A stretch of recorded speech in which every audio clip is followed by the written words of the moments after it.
So in a graphical sense, if we have again an objective function that depends on un and s, and the un is a function of un minus 1 and s, and the un minus 1 is equal to un minus 1, un minus 2s, etc. All the way to u0 is just a function of s.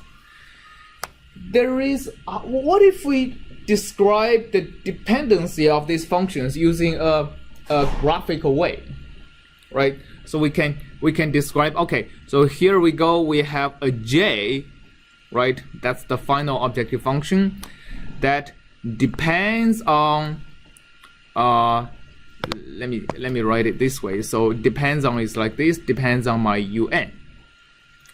My un depends on un minus 1. It also depends on s, right? un minus 1 depends on un minus 2, which also, this also depends on s. So s goes into everyone, and dot dot dot all the way to u0, which only depends on s. And s also goes into all the other things. So this is like the graph that describes all the dependency between all of these quantities. Logically, the way to evaluate the j is, of course, starting from the s, because if I'm giving a set of design variables, this is the only thing I know in the beginning, right?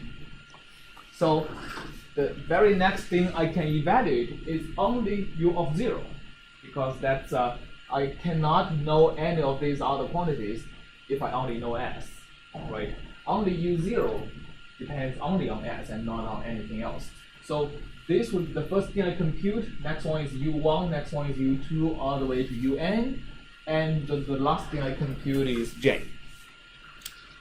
Following this logic, it's if we want to compute the derivative of j with respect to an s, what I almost have to do is, if I consider a small perturbation in j, the first thing I can compute, the only thing I can compute is the resulting small perturbation in u0, right? And then the small perturbation resulting in u1, etc., and all the way to the small perturbation in un, and finally the small perturbation in j. So what's the problem about this method of computing derivatives? Yes, I have to actually, I have to do it every step and for every dimension of s.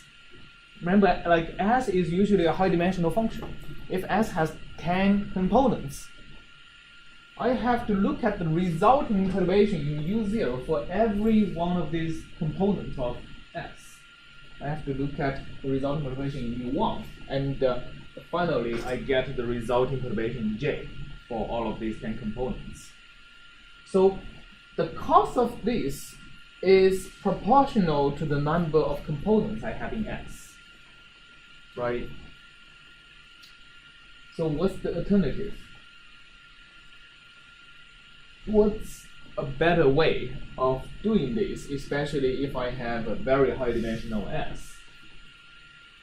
That's what happens actually in a lot of machine learning algorithms, is that their S is pretty high dimensional, hundreds or even thousands of parameters they can tune in the neural network to try to minimize the mismatch between their prediction and data, right? And all of these views can be thought of as the layers in their deep neural network. So what's the alternative? How can I avoid having to repeat evaluating the whole process for every component of S? Like perturb UN in however many dimensions there are in UN, and then come up with like the Jacobian of J to UN, and then do the same thing for UN and back each time. Right. So the recipe is basically following the idea we had in the last slide and go backwards. So where to start is the final objective function.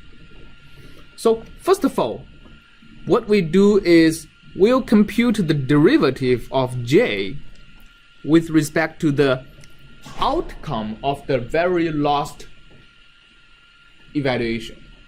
So here, what is the very last evaluation?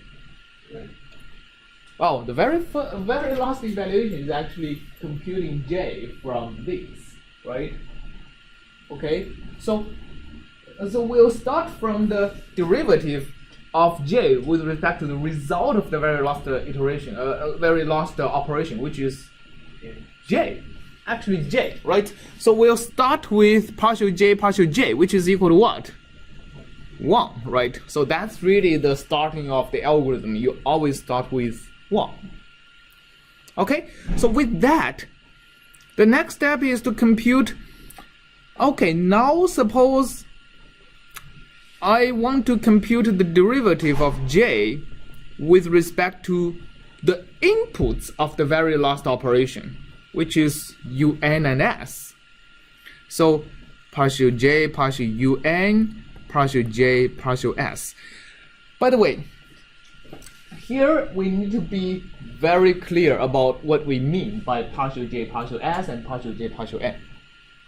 So here, what is partial derivative? Can somebody tell me what is actually a partial derivative? Yeah. A derivative holding all other variables constant. Yes, a derivative with respect to some variable while holding all other variables to be constant. The question is, what do you mean by all other variables? So for example, right? Because un is also a function of s. So I mean, in a lot of times when teaching backpropagation or adjoint, this is the single most confusing point to students.